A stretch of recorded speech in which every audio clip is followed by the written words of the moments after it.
Present education system రోబోటిక్గా, ప్రెషరైజ్డ్గా,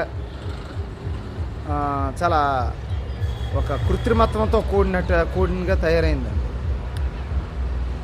ఈ రోజుల్లో ప్రశాంతంగా లేని వాళ్ళు ఎవరు ఉన్నారంటే పెద్ద పెద్ద ర్యాంకులు సాధిస్తున్నారు, డిగ్రీస్ క్వాలిఫికేషన్స్ పెరుగుతున్నాయి, చదువు తక్కువలు ఎవరు లేరు. కానీ ఆత్మహత్యలు చాలా ప్రమాదకరంగా పెరుగుతున్నాయి. చదువుకున్న వాళ్ళే నేరాలు ఎక్కువ చేస్తున్నారు. క్రైమ్ రేట్స్ బాగా చూడండి. చైన్ స్నాచింగ్లు కానీ, సైబర్ క్రైమ్స్ ఏదైతే ఇన్స్టాల్లోని ఆన్లైన్ వాట్సాప్లు సోషల్ మీడియాల్లో మోసం చేస్తున్న వాళ్ళు, ఫోటోలు తీసి బ్లాక్మెయిల్ చేస్తున్న వాళ్ళు, స్క్రీన్ షాట్లు తీసి బ్లాక్మెయిల్ చేస్తున్న వాళ్ళు, అసభ్యమైన బెదిరింపులతో కొన్ని మెసేజ్లు చేస్తున్న వాళ్ళు, చదువుకుంటున్న వాళ్ళు, ఒక సీజన్ లేని, డిసిప్లిన్ లేని ప్రవర్తన చేస్తుంది చదువుకుంటున్నటువంటి వాళ్ళు. పశువులు, పక్షులు, ఈవెన్తో కొంతమంది చదువు లేనటువంటి వాళ్ళు కూడా ఒక సీజన్తో ప్రవర్తిస్తున్నారు, డిసిప్లైన్డ్ లైఫ్ మెయింటైన్ చేస్తున్నారు, ప్రశాంతంగా ఉంటున్నారు. ఈ చదువు లేనటువంటి వాళ్ళే రాత్రి లేటుగా పడుకోవడం, తెల్లవారు లేటుగా లేవడం, 10 అయ్యేసరికి పడుకోవాలి, మార్నింగ్ 5 అయ్యేసరికి లేవాలి. ఒక ఆరోగ్యవంతమైన మనిషికి 6 గంటల నిద్ర చాలు. ఎక్కువసేపు పడుకుంటామంటే నువ్వు ఒక లేజీ ఫెలో, ఒక రోగిష్టి వాడు అని అర్థం. ఎస్పెషల్లీ విపరీతమైన ఆశలు, విపరీతమైన కోరికలు, ఇదే మన దుఃఖానికి కారణం.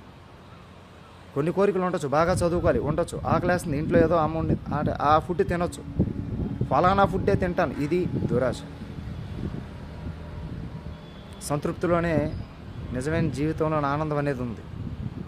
సో ఇక్కడ ఒక ముఖ్య విషయాన్ని మన పెద్దలు చెప్తారు. ముఖ్యంగా శంకరాచార్య చెప్పిన ఒక విషయం ఉంది. ఒక గ్రద్ద ఒక చిన్న పక్షి ఒక చేప పిల్లని పట్టుకుంది. ఆ చేపను పట్టుకొని ఎగురుతుంది, ఒక కొండ దగ్గర పెట్టుకొని తిందామని చెప్పి. ఈలోగా 100 కాకులు గెద్ద నోట్లోని ఆ చేపను చూసి దాని వెంట పడ్డాయి. వాటి నుంచి తప్పించుకోవడం చాలా కష్టంగా మారింది. గ్రద్ద చాలా బలమైందే, గరుడ పక్షి అంటారు. కానీ కాకులు కొన్ని వందలు ఉన్నాయి. గ్రద్ద ఏ డైరెక్షన్లో తిరిగితే కాకులు ఆ డైరెక్షన్లోకి వెళ్తున్నాయి. ఆఖరి తొందరలో ఈ గ్రద్ద నోట్లోని చేప క్రింద పడింది. ఈ 100 కొద్ది కాకులు గ్రద్దను వదిలేసి ఆ చేప పడిన వైపు వెళ్ళాయి. వాటిలో అవి కొట్లాడుకున్నాయి. దీని నుంచి శంకరాచార్య ఏం చెప్తున్నాడంటే, ఆ చేప అంటే ఏంటంటే నీలోని కోరికలు.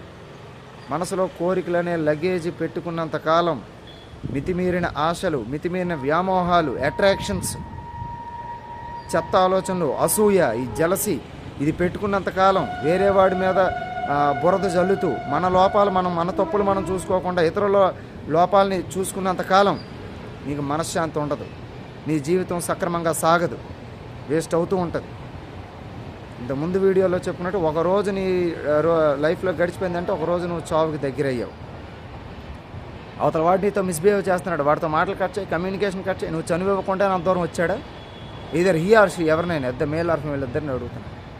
సో ఈ కథలో గ్రద్దలాగా ఏదైతే నువ్వు కోరికల్ని, ఆశని విడిచిపెట్టి కేవలం జ్ఞానం కోసమే విద్య ఈ కాన్సెప్ట్లో నువ్వు ఉంటావో అప్పుడు మాత్రమే నిజమైన ప్రశాంతతని కలిగి ఉంటావు. ఆ కోరికల్ని, మితిమీరిన ఆశల్ని పూర్తిగా వదులుకుంటేనే అదే విద్య యొక్క పరమార్థం.